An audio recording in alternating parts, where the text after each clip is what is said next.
Welcome to the Dave Whitty Show. I'm your host, Dave Whitty. Back again for another episode, folks. Thanks again for tuning in. I want to say thanks to Nick Earl for joining me last week. Had a great chat with Nick. Just an incredible talent. Really young guy who's just blowing up here in Newfoundland.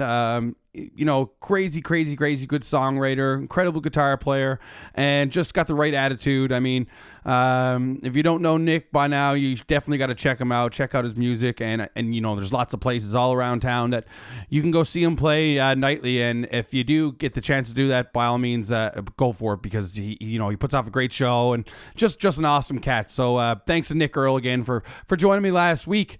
I got another great episode this week. Mr. Radio himself, Greg Smith, joined me, buddy of mine. We grew up together again, from Mount Pearl. I mentioned this in the interview, but, it just seems like I keep getting these people from Mount Pearl, but I just know a ton of people who have real neat, interesting stories, from Mount Pearl, and Greg's definitely another one of them. If you've ever listened to the radio in Newfoundland, Greg. Greg is the host of many different programs. He's a great volunteer in the community. He's involved with the every single different aspect of radio, and he's been part of the Folk Festival and the Folk Alliance and all kinds of different sorts of things. So make sure you do stick around for a great interview with Greg Smith. Really enjoyed chatting with him. What's going on in Davy's world? Not too much. I mean, Newfoundland is doing good, COVID wise, especially with, everything going on in the other parts of Canada. I noticed, obviously Ontario is blowing up and they're back in full blown lockdown. But Nova Scotia recently has seen cases on the rise. Looks like they're going into what they call a circuit breaker. Where they're going to kind of shut down businesses for a couple weeks and try to halt, everything that's going on in Nova Scotia. It's definitely put a wrench in a lot of people's plans, especially musicians from Newfoundland who had planned on attending the East Coast Music Awards in Cape Breton this year. I mean, they were going full board ahead with it. It's a shame that it can't go ahead. But I think everybody's safety and health is what really matters. So I think they made the right decision on pulling the plug on that, especially with everything going on in Nova Scotia right now. So sad to hear that for all my friends and colleagues in the music industry from Newfoundland who are have to stay home and don't get to attend those ECMAs, especially with people who necessarily who might not have attended those events before. It's such a learning experience to get up there and meet some of the people involved with that and meet other musicians from other parts of the East Coast. So sorry to hear that, but I think the ECMA has really made the right decision and keeping everybody's health and safety in mind. So I'll definitely be doing an update. We know when the awards are announced and kind of doing a little rundown of those. But for the time being, good luck to all of the people from Newfoundland and everybody obviously involved who's up for an award or up for who are planning to do a showcase. I think they're doing some of the showcases now virtually, recorded here, live from home or from the Canadian Navy soundstage or wherever. I think that's definitely the way to go. With regards to myself, I had a little bit of fun last weekend. I did a couple of gigs, had a really, really fun gig at the Republic. I'd never performed there before. It was a great little audience. Great room, really, really cool little spot. It's like an old style English pub there. I was there hitting away at a few tunes for a few hours and it was a great night. What else did I do this weekend? Friday, I played at Trinity Pub on Friday. Also, another great little room in St. John's. It was as COVID precautions in place, it was a busy night. All these venues are still working at 50% capacity and everybody's following the rules. I got to say, it's really nice to see for folks who are down checking out some live entertainment. Everybody's been, for the most part, pretty good with the masks and social distancing and stuff like that. So big thanks to both of those venues for helping me play some tunes this weekend. I had a great time. I didn't do a whole lot Saturday. Had a real low-key night. I was helping my brother move for a few days, and Saturday decided to just have a low-key night and stayed in and watched the Leafs game, which was fantastic. by the way, everybody. Big gutsy win there from the Leafs. I mean, back-to-back against Winnipeg Jets. The Leafs look like they're in pretty decent shape again. Jack Campbell had a couple bounce-back games. It was really, really nice to see. Nice to see some of those gutsy performances from some of the veterans that we have there. I mean, Joe Thornton just getting in the ear of Nick Ehlers, and you see Spezza and Simmons and these guys, and don't look like they're going to take any shit no more. I mean, that's the difference between the Leafs, and the Leafs now and the Leafs past, is that they look like a team who can probably stand up to a lot of teams.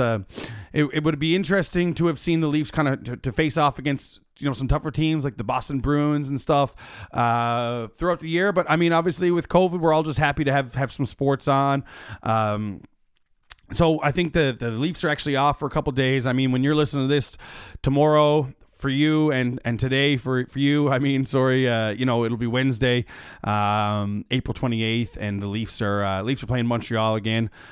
Montreal ended up winning on Monday. I mean, they're scrambling right now, looking to hopefully to try to make a playoff spot.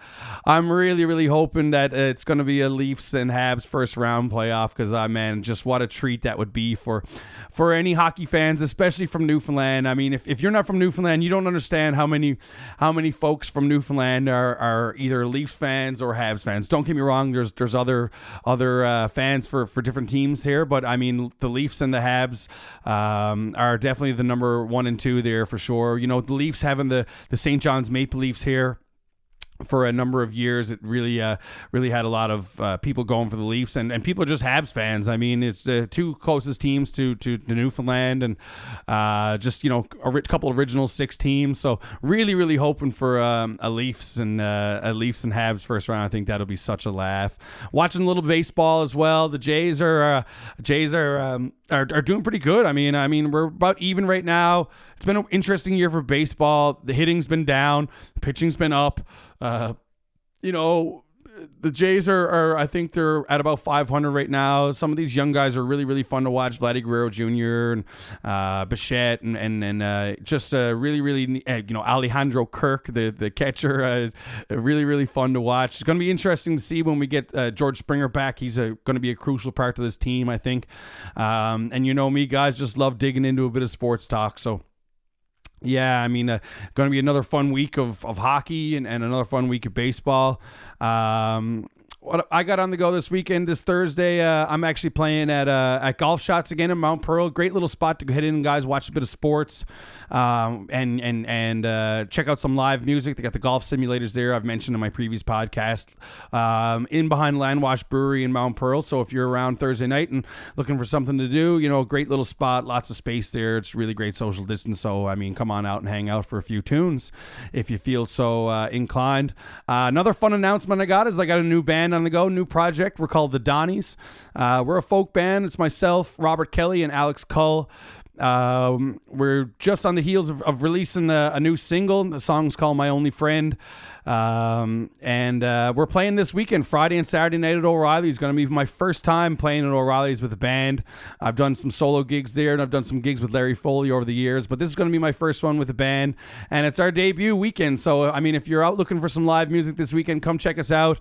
You're going to be doing a bunch of, like Newfoundland folk music and a couple of our tunes, and maybe a couple of my own, from my solo tunes that will fit into the band stuff, but really looking forward to that project. I mean, if you're once again, if you're out around, come and check us out at O'Reilly's Friday and Saturday night, 10:30.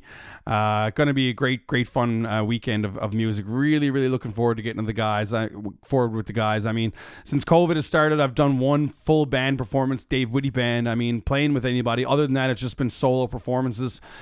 So really, really makes a big difference when you're on stage with not only great musicians, but some of your friends. I mean, it just adds to the overall fun and enjoyment of doing what you do. I mean, I love performing music, but it's so much better when you're performing with other musicians and especially great musicians. I mean, it really makes a big difference. So, gotta say, I'm really looking forward to that. If you're interested in following along with that project, you can follow us on Facebook at the Donnies, the Donnies NL, and you can follow us on Instagram at the Donnies _. That's our Instagram handle. So, follow along and see what what we're up to. It's going to be just a fun little project. Going to be great for putting together for festivals, when all that stuff opens back up again. And just really looking forward to getting out and playing some tunes with the guys.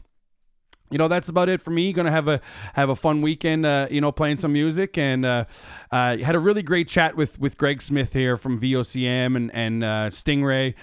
So he gave some real great insight into his life, as a radio personality, some of the volunteer work he does, working Snowmageddon. I thought was so neat. I mean, these guys were just buried in the studio for several days, and he gave some real great insight on that. So I'm going to flick it over to Greg. Make sure you stick around for a great interview with Greg Smith.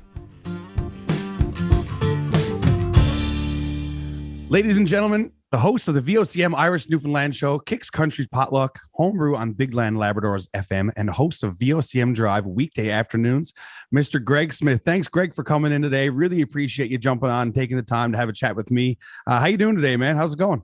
I'm good, man. Thanks for having me. I was just saying to you before we started, it's going to be weird being on the other side of the microphone, being interviewed, but hey, I'm up for the challenge here today. Thanks for having me, man. I'm good. I'm sure it's not going to be too much of a challenge. I mean, I've been on the other end of your interviews quite often, and you're someone I've looked up to and listened to, through your interviews and on the radio and stuff. I mean, I've definitely picked up a few pointers listening to you over the way. And I remember when I was first starting this, actually, I was asking you about it, and you said, "Man, just dive into it. I think you're going to have a good handle on it. You know how to speak to people and stuff." So yeah, big thanks for that, by the way. Yeah. So what's been going on, man? How's it going? You keeping busy, I'm assuming?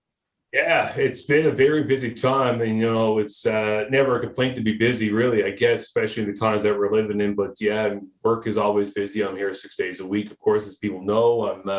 I'm back in school, as you learned the other day. I'm doing a certification in public relations with the University of Regina. Then I'm keeping my hand involved with the community stuff too. I mean, I'm heavily involved with a number of campaigns on and off throughout the year. So I'm fairly busy and happy to say so, but also, enjoy my downtime too. We've had a few projects on the go at the house that need a bit of attention. So I'm looking forward to getting onto those too. Yeah, no doubt. I mean, you are an extremely busy man. I mean, I didn't even quite realize until I really started digging up some research on you at how much stuff you have your hand in. You are involved in 1 million different things, like, regarding, volunteering and the work you do. And I mean, that's just outside of the regular stuff that you do in your regular life to keep yourself entertained and busy. Kind of getting started, Greg, like what was some of the things that got you started in media, and like what was your mindset behind getting going there? Was it something you thought about doing since you were a kid, or was it something later in life? Yeah, definitely something I've always wanted to do. Honestly, I don't even know how. I've had this conversation a couple of times with folks coming up in the business, and I really don't know how I got the interest. I remember growing up, being in the car, rhyming off sports stats and names to mom and dad in the car. Mom be like, oh, you're going to be a sportscaster someday, because I would just know like every name of every player on every team. And but I know Mom knew Brian O'Connell when I was young. She used to work with him at the Cancer Society. And that kind of got my interest, because I knew somebody in the business. And then from there, I just got into a job shadowing day thanks to Brian in grade 10. I got to come in and spend a day with Claudette Barnes doing a job shadowing day. Then I did a cooperative education program, which you probably remember from our high school days. We did go to high school together. And I did a 4-month internship here, and then I never left. So I've been here 17 years, and I really don't know how I got the bug, but it bit me hard, and I got to say, I'm so happy I never looked back.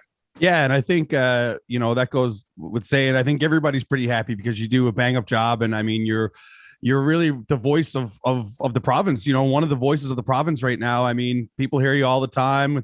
I want to ask you about a few different things later on, especially like with Snowmageddon and stuff. I remember that was a crazy time. I want to ask you about that a little bit later, but that's pretty neat. I mean, people are going to think, hilariously enough, that everybody I interview, I went to high school with or I grew up with, but I just know a ton of people, and there's been so many interesting and fun people from Mount Pearl who grew up, especially in our kind of generation. People think that was where it kind of sparked it, and people have done just so many neat different things. I mean, so yeah, you mentioned getting your foot in the door at VOCM, and you've been there for a while. Like, who were some of the radio personalities you looked up to, when you first started getting going?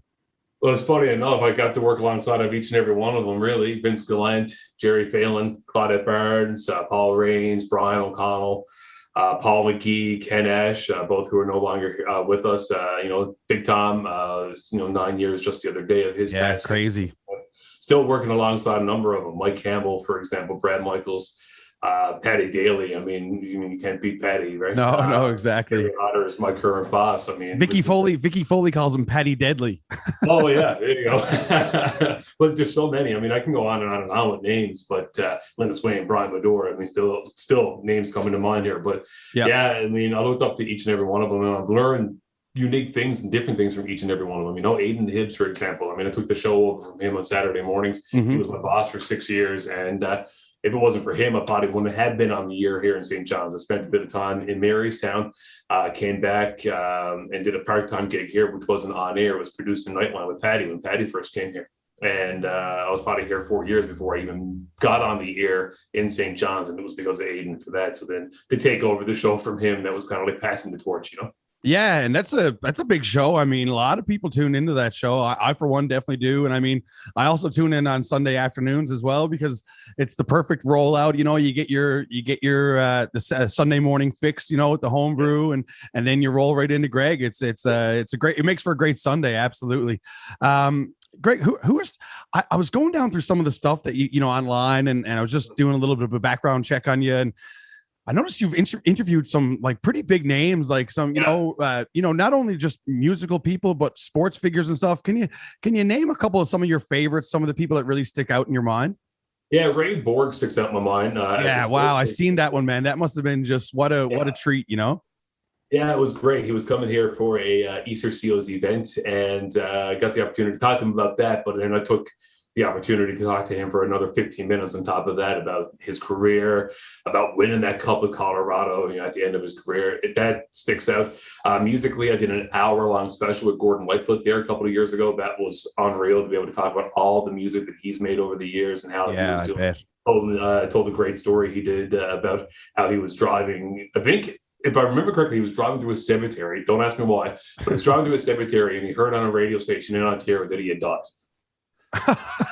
And they started playing the record of Edmund Fitzgerald, and he called. No way! Oh, like I'm very much alive. Yeah, that was a great interview. K.D. Lang was another great interview I've done. Yep. So many more. I mean, it's hard to pick them all out, but there's been some pretty good gems. Yeah. Yeah, and I mean, they're just some of the big names, but I mean, you're interviewing people weekly, if not daily, local musicians. I mean, I've been on your show a bunch of times on the evening with the 5:30 evening.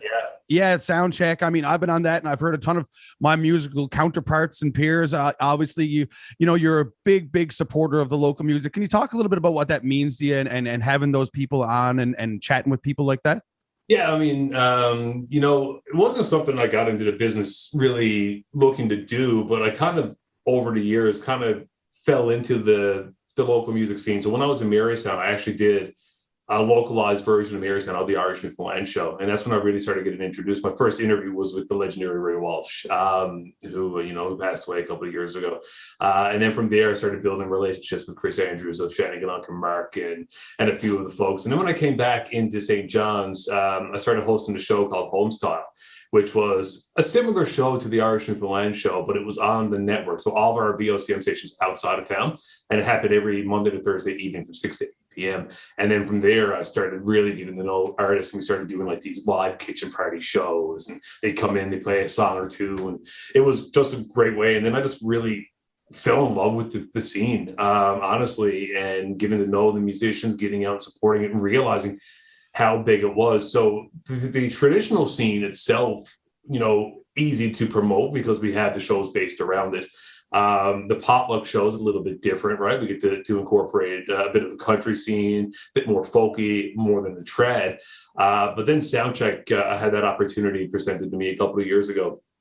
And that was an opportunity to branch into different genres. So to me, it just means highlighting everything going on in this province. You can see behind me this big Newfoundland Labrador Folk Festival. This is actually the concert announcement poster from my first folk festival. So I served on the Newfoundland Labrador Folk Art Society for 2 years and helped program the festival. I was just about to ask you about that. Yeah, hilarious. Yeah, so that's the first one, and we can dive into that. So it's just kind of something that trickled its way into my blood, and I just, you know what, it's something that's near and dear to my heart now. I mean, I don't know what I'd do without the local music community. And people tell me all the time, like, thanks for doing these interviews, but really it's thanks to them for providing me an opportunity as well, because I've really developed a niche in the radio market. Radio in Newfoundland and Labrador, and not to go off on a tangent here, but in this province is really unique compared to the rest of Canada. And we're really like hard on local, right? Like people want that local voice. They want that local talent. They want everything local. And that's something that I'm happy to be able to provide. I mean, I do it every Saturday, Sunday, and now Monday to Friday. I got that 15-minute window where I can, just take an artist and chat with them, play a tune or two. It's phenomenal. It's something that I really, I'm honored to be able to do it, to be honest with you. Yeah, you mentioned, it's something kind of unique to hear. I mean, it's got to be. I mean, I can't see, the local Edmonton radio station probably playing dedicating a whole Sunday morning or anything like that to just local artists. I mean, it truly is incredible, where we live and the people that we have here that provide that. And the need that people want that. People want the local radio. They want the local personalities, like you mentioned. I mean, it's a huge part of who we are. And if not anything, it's been a huge part of people like myself to give people like myself an opportunity and to get up a little bit higher so people know who you are. You know what I mean? Helps you out in your shows, helps you out on your CD sales, and et cetera, et cetera. So yeah, I mean, I speak on behalf of a lot of people again, but big thanks again for, all the work that you do put into the local scene, because I mean, it goes without saying that it really is very beneficial to anybody, big or small in the scene. You mentioned that the poster behind you, I know you did work with the folk festival, and you were, let me see here. You served a 2-year term on the Newfoundland Folk Art Society. You shared the programming for the Newfoundland Labrador Folk Festival and the producer of the radio program Focus. So how did you get involved with the Folk Festival? Funny enough, I think it might have been one of my first times doing an MCing gig when I was back in town. And I was hosting, I think, the Saturday afternoon. It was the last year they were in Battery Park when they were renovating Battery.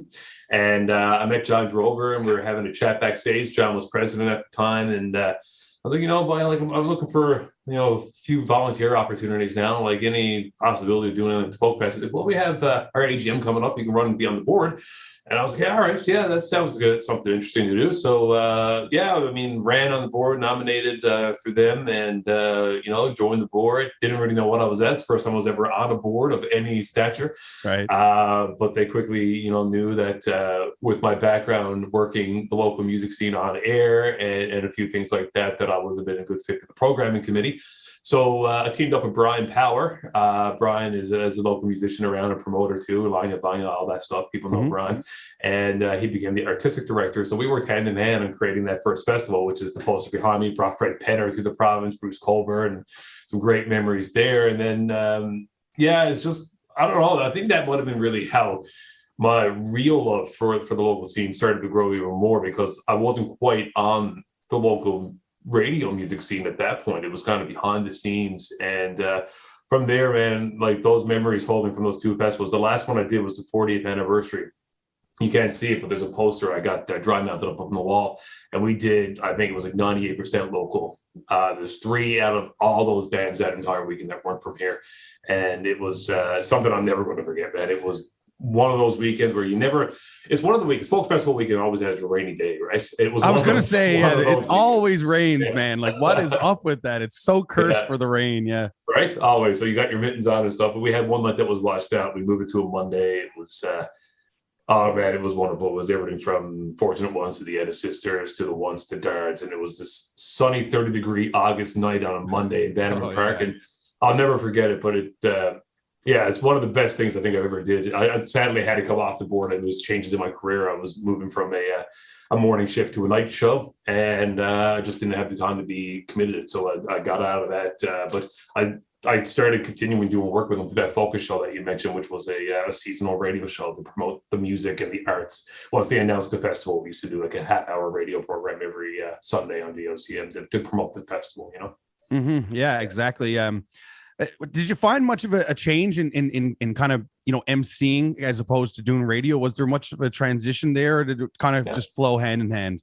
Yeah, I mean, the only thing is you can see your audience, right? I mean, even right now, like talking to you and seeing you on the screen here, I'm not used to seeing the people I'm talking to. I'm usually like looking at my own reflection, right? Right. Still trying to get used to this, to be honest. But emceeing, you know what? It's It's something that you get more nervous for. I think I'm always more nervous to get on a stage than I am to go do a show in the afternoons than I used to be. But I think the adrenaline kicks in pretty quickly. When people know that the MC's coming up, they know that the talent's about to come on, the music. They're getting pretty stoked for it. So something to thrive off of for sure, you know? Yeah, no doubt. Can you talk about some of the, like, the behind the scenes work you do with Stingray? Like, I know you're producing different things and let alone just the radio stuff, but some of the behind the scenes work that you do still currently? Yeah, so I do a fair amount. I aid Carrie, our program director, in our promotional stuff. So we come up with contests and things like that for fairly regularly. We're always in conversations. On the regular, I schedule music. I do all the music back behind the scenes for VOCM. So everything you hear during the week, during, say, my drive show or overnight, I'm the one putting all that together and incorporating the music into our days. I do a lot of that for VOCM sister stations, the FM country stations, of course, Kixx, Bigland. Do a fair amount of hosting on those shows too, and prep work, stuff like that. We call it log editing. It's a pretty boring task, but basically it's going through each day. Once we have our music and our commercial logs kind of put together, I go through them each day to make sure the days are going to be, set up the way they're supposed to be. A lot of things like that. There's always, meetings on the go for that kind of stuff and promotional stuff. So that stuff keeps me fairly busy. And then, of course, that's my mornings. And then in the afternoons, I'm in the booth doing my thing. So, yeah, it's pretty chock full of most days. Man, a pretty neat thing I noticed the other day was I was watching the Rock City Builds program on HGTV, and lo and behold, who's featured? It was Greg Smith. Like, how did that come about? Was that an actual cut, or did you cut that for the show? So they reached out actually last fall and said, "Hey, we're doing the show in Newfoundland, kind of under wraps right now. It's a construction show out in Vegas. One of our episodes was filmed during Snowmageddon, and we're looking for a voice who could provide us a 60-second, basically is all it was, 60-second voiceover, kind of a newsy thing, talking about what was going on." So me being the person who kind of lived through that in this building that I'm in right now, I kind of knew it in the back of my head. So I said, yeah, I'm 100% down for that. Honestly, went down to I got a little setup in my basement, nothing professional like anyone that I know got. I just kind of went down with a laptop and a mic, knocked off 5 different takes, sent it off to him. And yeah, that works for us. And then sure enough, February came around and here I was making my voiceover TV debut. Yeah, so it's pretty cool, man. It was awesome, and that show was great. Have you caught many episodes? Yeah, I watched every episode. It's fantastic. Yeah, me too, man. They pulled off some great work. Let me tell you. Yeah, no, it's really, really neat. I think they showcase Newfoundland great. I mean, they don't dial it back at all. I love that. Yeah. But there's, they show the positive, kind of outlook and positive personalities that Newfoundlanders have, and I mean, they show all sorts of weather. They don't hold back on the weather. They're on top of roofs in 80, 90 kilometer winds and snowstorms. And no, that was pretty neat. I seen that the other day, and I definitely wanted to ask you about that. Yeah. You mentioned Snowmageddon, Greg. I had to ask you, man. Like I remember. So I just want to kind of give a little rundown on this. So for anybody maybe who's not from Newfoundland, who doesn't necessarily know what we're talking about, Snowmageddon was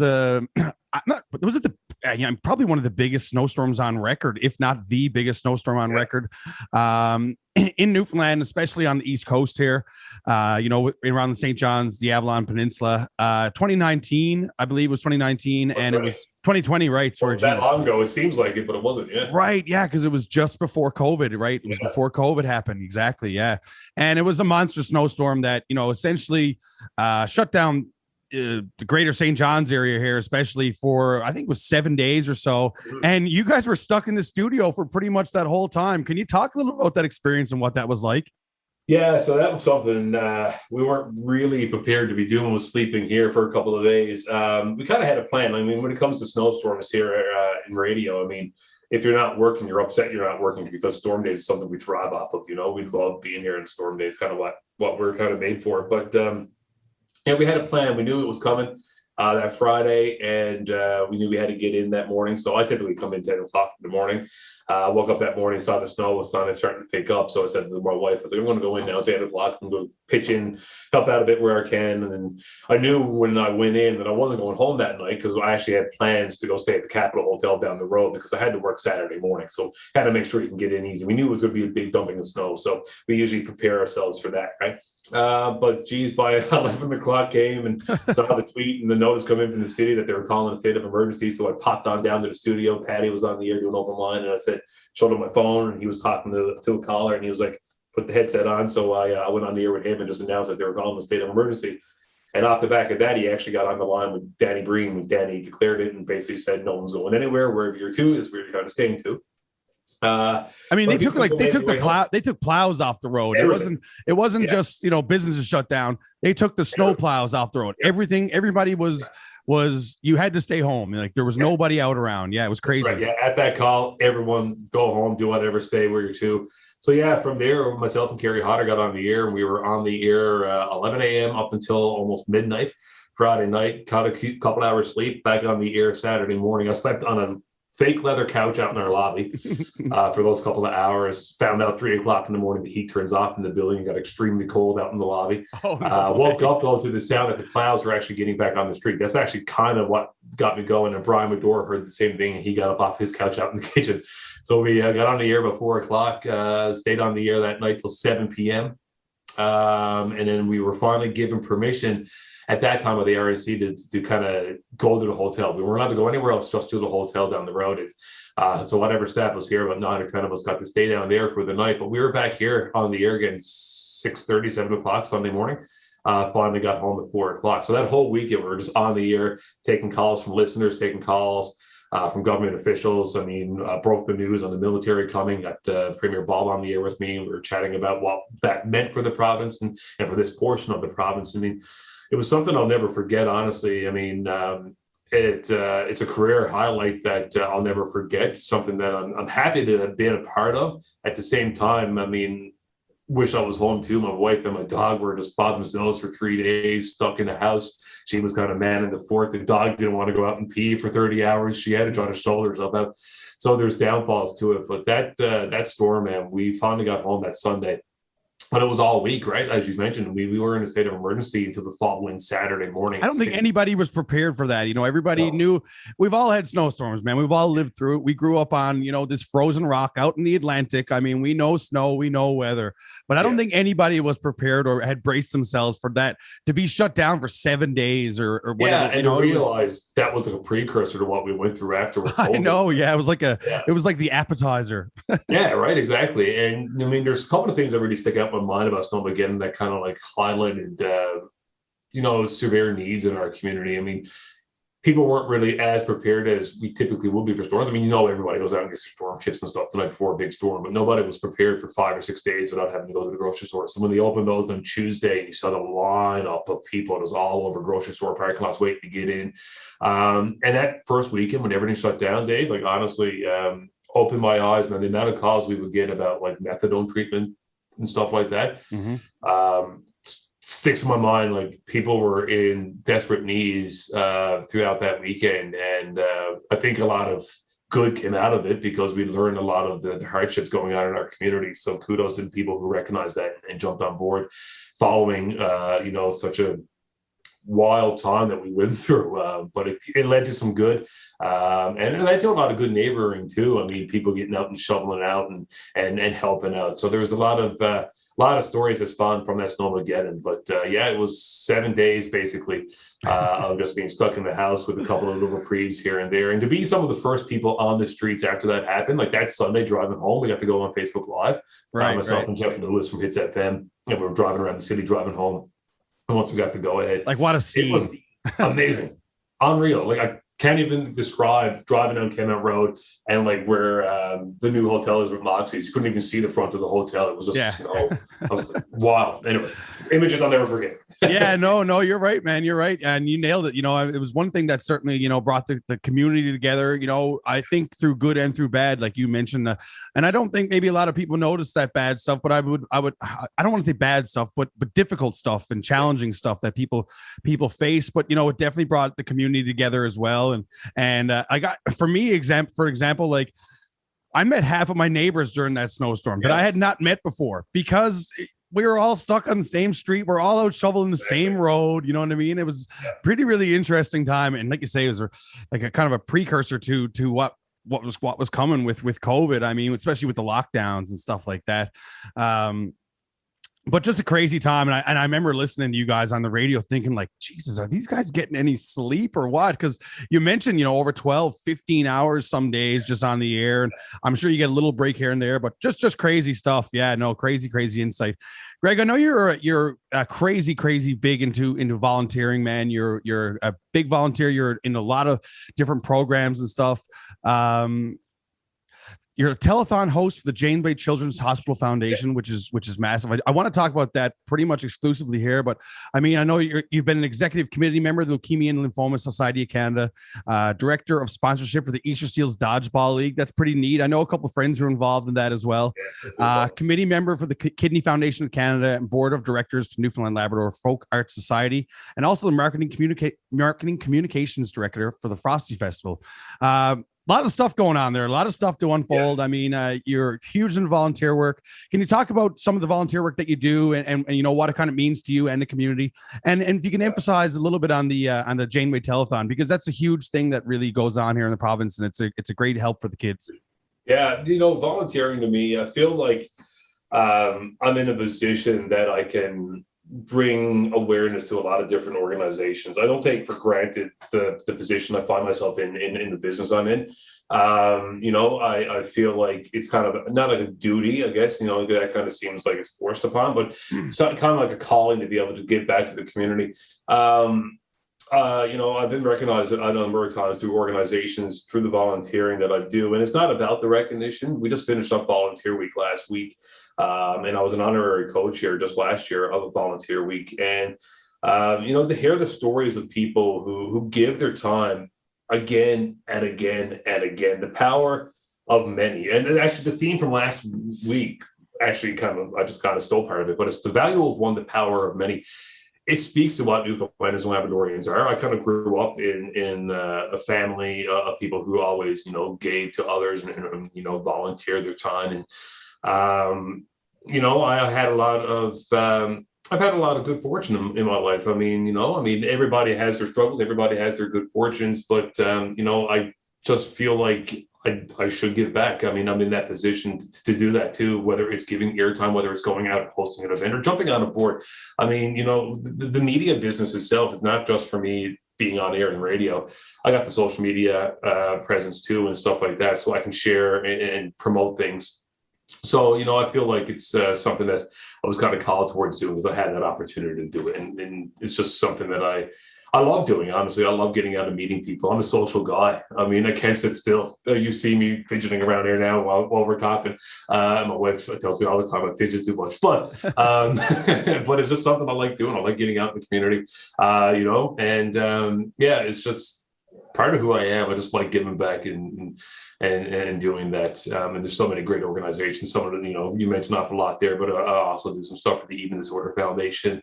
There's a group that I really hold dear to my heart. I've done a few things with Rotary clubs. Haven't been involved as a Rotary member, but I've done some presentations and some things with them over the years, and many other groups too that people had probably seen me talk about. But the Janeway Foundation, that's something that I hold near and dear to my heart. The children of our province certainly get great care through the Janeway, and I built a strong relationship with Lynn and Ruth and Phyllis and them over at the foundation. Being in this business, you always see the Janeway telethon. We grew up watching this. Of course, right? It's a staple, Right, every year. And when I started in this business, one day I want to be on that telethon. I want to do that, right? Just a little something that you kind of want to do is a little self-goal, I guess, right? A couple of years ago, I got the call saying, "Hey, would you be interested?" And I didn't even hesitate. I was like, "Yeah, I'll do that." I didn't even second guess and go, "Okay, that was easy." And I got to do it. The first one was 2019. So I actually, went down and hats off to the team down there at NTV that did do this. I mean, they're not part of the company I work for, but they take in other media partners and they make this a full community media, epicenter for bringing people together. And we're all close-knit anyway in the media community. I mean, people think competition that. I mean, it might be for the station dial position, but between personalities and stuff, I mean, we're buddies with everybody. I mean, of course, yeah. I went to Rob down to Oz. We graduated together. I've known Rob my whole life. Exactly. We played dodgeball together.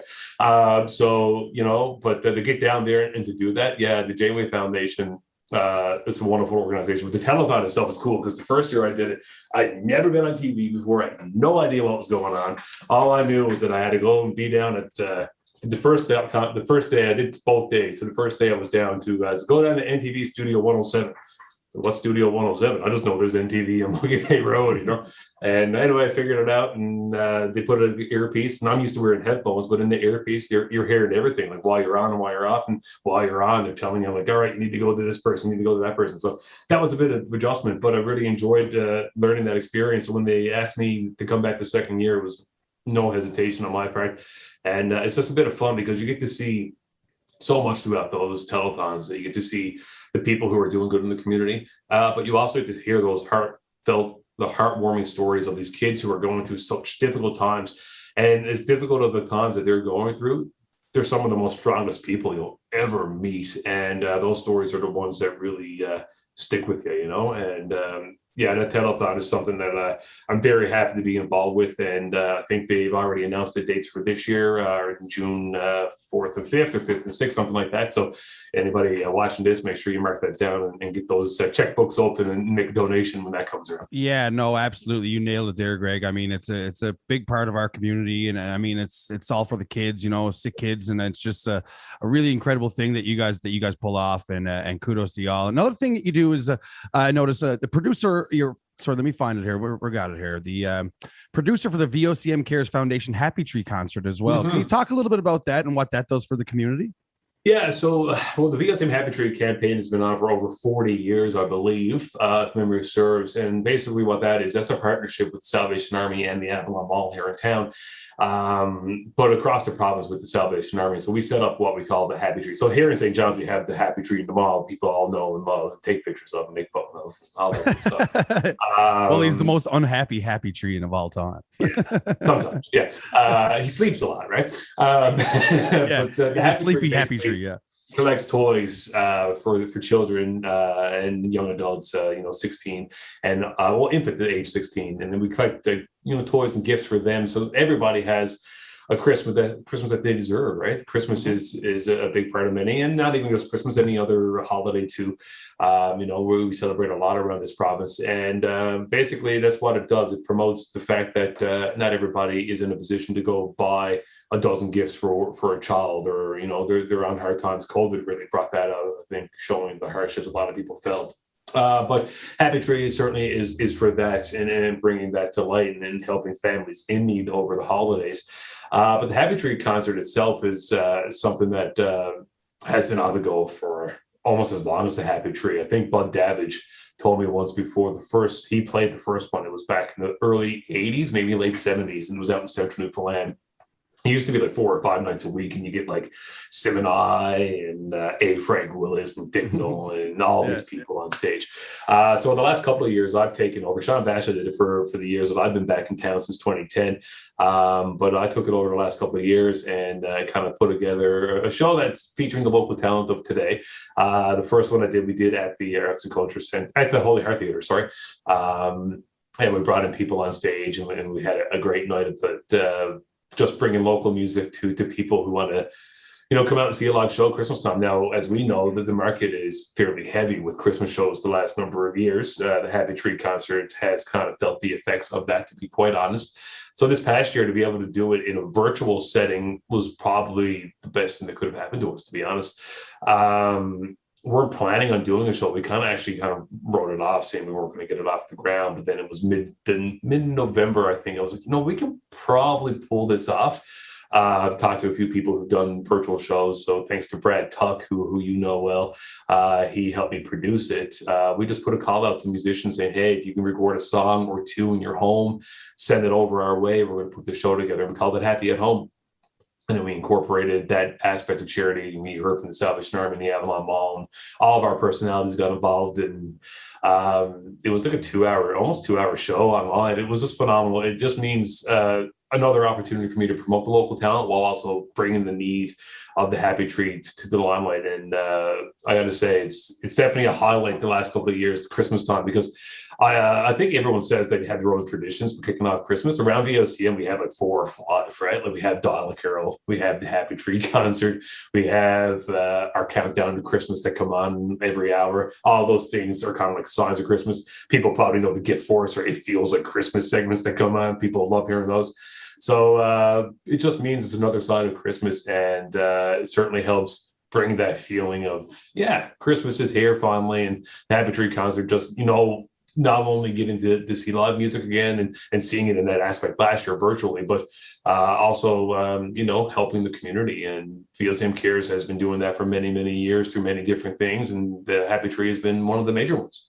Yeah, no, that's you exactly right. I mean, it's funny you mentioned, going kind of virtual and the how that kind of worked in your favor, I guess, kind of with the saturation of Christmas shows that happen. I mean, everybody puts up a Christmas show, especially in Newfoundland, because I mean, excluding last year, but, for the majority of Newfoundlanders and Labradorians, they're coming home for Christmas, the holidays. Yeah. So if you're a musician or an artist, I mean, it's a great time to put off a concert because you're getting folks from all over who are back home and who want to come out and see some live music. Maybe have not got to see it for the year.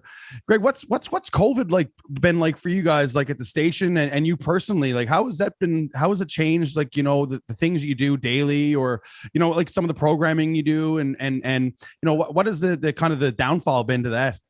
So I guess one of the downfalls is that every business has kind of felt it, every industry has felt it. So there's been some layoffs and some downsizing across Canada and our industry. Really, we haven't been prone to that in this province.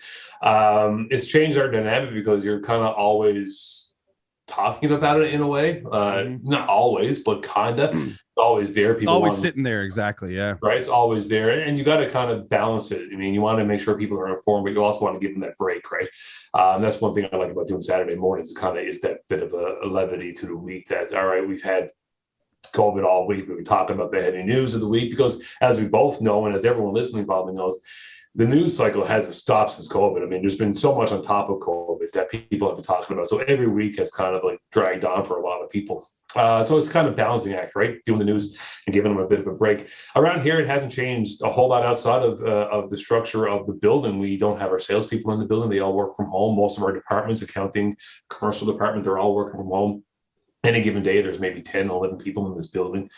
We mask up. We don't really gather in our offices. Like I got a webcam here in my office right now because all of our meetings, even if we're meeting within the office, we're meeting on Zoom or Microsoft Teams, right? Mm-hmm. It's changed that around. Other than that, though, the on air for VO, it hasn't changed as much because we're a news talk station. You know what I mean?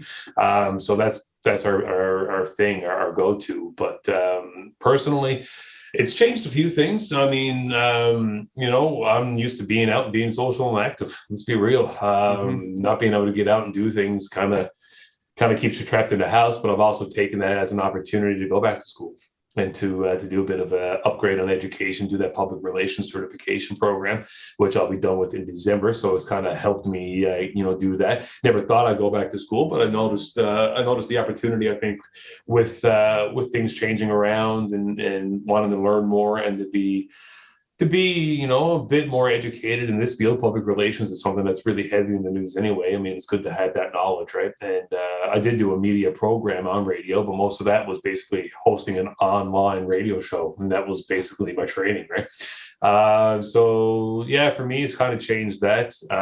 It's changed our lives, myself and my wife, a fair bit. She works from home now full time. She hasn't been in an office since March of last year. So she works out of our house every day. I know she probably feels the effects of it more than I do because you're living and working in the same place. I'm lucky enough I get to leave the house and come in here every day, right? But outside of that, life has been fairly normal. I mean, outside of not being able to do everything that you're used to doing, I certainly miss live shows, man. Like more than, I don't know, not more than musicians, but more than any fan maybe, because I'm so used to being involved with shows and putting off shows and being at shows and hosting things. It's weird. I can't wait to get back in a crowd of people and watch a live show. Yeah, no, you and me both, brother. I mean, I'm definitely feeling the effects of that. I mean, both from on stage and as a music fan. I mean, I'm looking forward to seeing some live shows too. And I mean, don't get me wrong, Greg, I think we've been pretty, you know what? I don't want to say lucky because I was reading something the other day and there's a difference between lucky and complacent. I mean, we've we've been lucky in the sense that we probably have a smaller population in the sense that, so that kind of works in our favor. But I mean, we've all put in work here during all this. I mean, nobody, you know what I mean, with the lockdowns and everything. I mean, everybody has worked really, really hard to try to give us a little bit of not freedom, but a little bit of life, you know, a little bit of normalcy, a little bit of regular, you know, every day, especially last summer. I mean, last summer was great. You know, we had the Water Street, the pedestrian mall. And I mean, everybody got to get out a little bit and live a little. It wasn't, you see what's going on in Ontario right now. And even Nova Scotia and stuff like that is starting to kind of pop off again there now. So now the ECMAs and stuff. I mean, they were so hopeful to be able to put off in-person stuff and stuff like that. We know it can change, right? So, yeah. And that's the scary thing with this virus, man, is that you just don't know. I mean, even like, you know, with the election and stuff, I mean, everyone has their opinions and views on the election. Don't get me wrong, but I mean, nobody can say that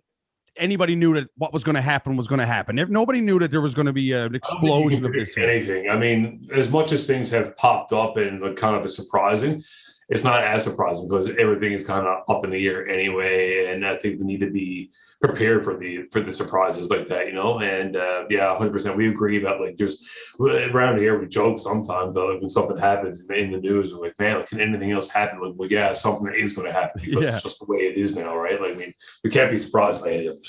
No, exactly. You mentioned the ECMAs, Greg. I noticed you're up for a couple of ECMAs. Sorry. You were actually awarded. You've been nominated for 5 MusicNL awards. I was looking at it's Media Person of the Year 2016, 2020, and Volunteer of the Year 2020.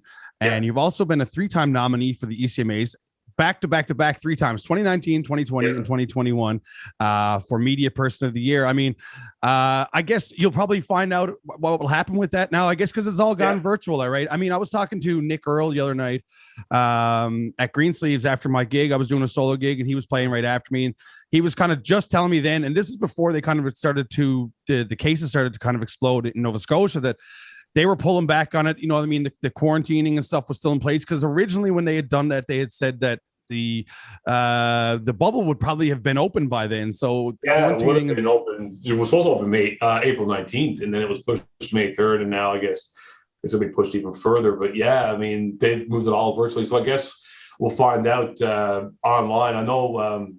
I think it might have been last year. No, well, last year when virtual was supposed to be here in town. So 2019, when they were in PEI, I guess. Yes. I know I watched it virtually then too. Yeah. Because I wasn't able to travel anyway at that point to go up there. So I know I watched it. So yeah, they'll do virtual awards. I know the award show itself will be virtual. They usually do the industry stuff outside of it. Mm-hmm. This year is kind of cool because not only do I have a nomination, but VOCM and Kixx Country have nods, and it's pretty cool to see that for sure.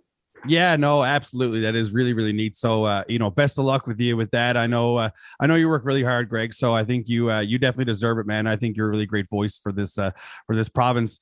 But before I let you go, Greg, I want to ask you a couple key questions here. All right, you ready, buddy? All right. Are you watching any hockey this year? I have watched so much North Division hockey. I don't even know there's teams south of the border. Man, I feel the exact same way, man. And it's you know what? It's been a weird year because obviously it's a weird year, don't get me wrong, but like I'm a Leafs fan. I'm a diehard Leafs fan. Anybody who listens to this podcast gets sick of me talking about the Leafs. So it's like, you know, during my segment at the beginning, I'm always, you know, talk about what's kind of going on in the world and locally and personally, and then I'm always talking about the Leafs. But I mean, this year's been so different for me because I find myself like, I'll sit down, I'm watching Montreal and Ottawa, I'm watching Winnipeg, Edmonton, which is not something I would have normally done a whole lot in the past. Like, I'm a hockey fan, but I'm a diehard Leafs fan. I watch every Leafs game. What do you think of the Leafs, man? What do you think of the new acquisitions, and what do you think about the goaltending situation? Man, overall, I always say I'm like, when I want to say I'm thrilled with how they've been playing and how the season's going. I say with a bit of I don't want to say it too loud because I'm afraid we're both diehard Leafs fans. And as you actually were doing your background, you asked me what team because you couldn't find anything online. I don't show my biases too much online, and when it comes to the Leafs, I know I get razzed a fair bit, so I kind of keep that. Well, I seen the reason I asked that was because I was like, in my head, I'm like, because I know we've talked about it before, but I didn't want to bring it up live without actually asking you before. But I noticed that you had told me that your dad was a big Blackhawks fan. Yeah. I mean, that must have been an interesting dynamic growing up as a Leafs fan compared to with your dad being a Blackhawks fan. Yeah, well, it's funny. My whole house has different teams, right? My brother was a Habs fan. Oh, no way. He actually left the Habs and went to Colorado with Patty Waugh. My sister and my mother are both Boston Bruins fans, and then my dad was a Blackhawks fan. And here I am, the Leafs fan. Yeah, I mean, it was a bit of an interesting dynamic, and that one thing you found online about hockey on Facebook was the Blackhawks, because we took Dad down to see the Blackhawks. We did a bit of a boys' weekend to see the Hawks play Montreal back 2016, 2017. So that was a cool little trip. But yeah, it was interesting dynamic. And Dad and I, we bond over hockey a bit. We would never watched a lot of hockey growing up, but since the Ice Caps and the Growlers now, Dad and I are season ticket holders. So we're always down to the rink and watch and cheer on the team. And but an interesting dynamic, no doubt. Yeah, the Hawks. I don't know what he sees them, but anyway. I mean, they won a couple championships. I mean, over the last few years. I mean, they are what they are. I suppose they were the team. You know what I mean? Yeah. Right? I mean, it's pretty neat that the Growlers, are affiliated with the Leafs. I mean, Did you have any interaction with any of the Leafs, or any of the Leafs stuff that was going on when they were here for the training camp? I didn't, unfortunately. I was involved with kind of arranging a couple of interviews and stuff, but outside of that, I wasn't involved much. We kind of left it up to Ben Murphy. Ben's our big sports guy here. Yes, right. Yeah. The Monday Night Sports Show and stuff. But yeah, I mean, I love the fact that they were affiliated with the Leafs again, because when we were, as much as I love the Ice Caps, those red, white, and blue days. I'm with you, man. I hear you, dude. What do you think? What do you think the Leafs are going to do? How do you think they're going to hold up this year? My feeling is they're going to do well. I don't know if it's the year that we're going to go all the way. I would hope we are. The goaltending has been kind of up and down, and it just kind of seems like, I don't know. Can I blame the media when I'm in the media? I feel like we put too much focus on it. When Jake Campbell was doing so friggin' well, man, and then all of a sudden he was like, on Tim and Friends and all these shows talking about everything, and all of a sudden the slump started happening. Like, then maybe it's not the media, but maybe it got into his head a bit himself, saying, "Oh man, like I'm gonna be the savior of this team," type thing. So I don't know. I mean, it's got to be a head game, right? Well, he seems to be one of those people that when he's winning, he's really high, and he's so positive and smiley and chirpy. But it seems like after a loss or two, he's just down in the dumps, and he's really beating himself up for it, taking the hits on himself and stuff like that. But I really think that Kyle Dubas has put together a really interesting squad. I mean, with the depth, I mean, and the toughness. I think that's really what the Leafs have lacked over the last several years in the playoffs. Presence on that team. I always loved the fact this season that we have Joe Thornton and Jason Spezza. They've been in the league for so long, but they are still producing. They're still, I mean, you combine that experience and even just the ability to score and stuff still when they do, but putting that experience in behind Austin Matthews and Mitch Marner and all those. I mean, and these guys are making league minimums. It's a winning product. It's just hopefully we can get there, because I mean we don't know how it's going to go when they start playing south of the border either. It's going to be really interesting, because like that's one thing that. I mean, I think everybody was pretty excited with the beginning of the season, with the idea of, facing Montreal 10 times, with Matthews facing McDavid 10 times, et cetera, and you see the kind of rivalry that's brewing between the Jets and the Leafs right now. But I found kind of halfway through the season, I don't want to say it kind of got a little bit stale, but I would have liked to see, the Leafs face off against Tampa Bay, the Leafs face off against Boston, these teams who they've had trouble with in the past, that now they're going to go in, if by all means, fingers crossed, if they can make it through a round or two of the playoffs. Yeah, let's be real. I mean, we can see the surge from the Canucks here now. They got a few games in hand, right? They do. They have 6 or 7 games in hand. Absolutely. And the Leafs have had a tough time against the Canucks this year. So, I mean, anything could happen. I mean, listen, as a Leafs fan, you know it and I know it. You can never hold it too tight. You know what could happen. So we got to hope for the best and really put all trust in Kyle Dubas, as they say. Yeah, for sure. I mean, listen, I think they got a great squad put together. I'm loving the hockey. I just kind of hope they can bring it all the way, for sure. Yeah, I seen a really neat thing, man. Yesterday, Jason Spezza kind of rallied the troops together to pay. They got the money together to pay some of the AHL salaries for the young kids. But because apparently what was happening was, like, I guess where the AHL didn't play X amount of games, that they were they were only guaranteed like 25% of their contract. So Jason okay. Spezza went and rallied like everybody on the big club and put together a bunch of money. I mean, just incredible leadership awesome. there. I think from some of those veteran players there that we have. I mean, really, really neat. I'll let you go, Greg. I know you got a busy day ahead of you, man, and you're a busy man. Good. I really want to thanks so much, man, for taking the time to come on today. I love having a chat with you, and appreciate all the work you do for all the local musicians and keeping everybody on top of things. So big thanks, Greg. Oh, big thanks for having me, man, and I appreciate that. It's I call it a job, but it's not really a job. I enjoy it, and I come in every day to do that. So I look forward to chatting again. And next time we do this, I guess we'll switch roles and we'll get you on sound check again. Well, it's usually like that. Exactly. All right, Greg. Thanks again, man. We'll catch up with you soon. Cheers, buddy. Cheers. Big thanks to Greg Smith for coming on there. Just an awesome chat.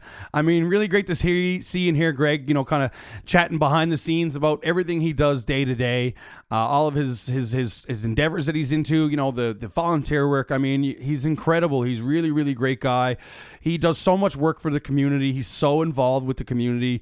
He helps local musicians, guys, like more than anybody could. You have no idea how much help this guy brings to local musicians with the exposure elements. And, he, even after we had chatted, he said, man, I know you got a new project on the go. I'd like for you to jump on and have a chat with me the week about the new project. I mean, nowhere else probably in Canada, that the radio is jumping on a brand new project. They want to get you on the radio and get you out to the people and the folks ASAP like that. So, huge thanks to Greg Smith for jumping on there, and just really loved having that chat. I was chatting with Greg actually before I ever started this podcast, and he really gave me a good little push. He said, man, you got to do it. He said, you can chat, you know how to do it. It'll take a little while to get the wheels rolling, but once you do, you'll figure it out, and you'll figure out how you feel, with chatting. And I got to say, I've become more comfortable. It's not an easy feat to just sit here and chat away to yourself, but big thanks to Greg Smith.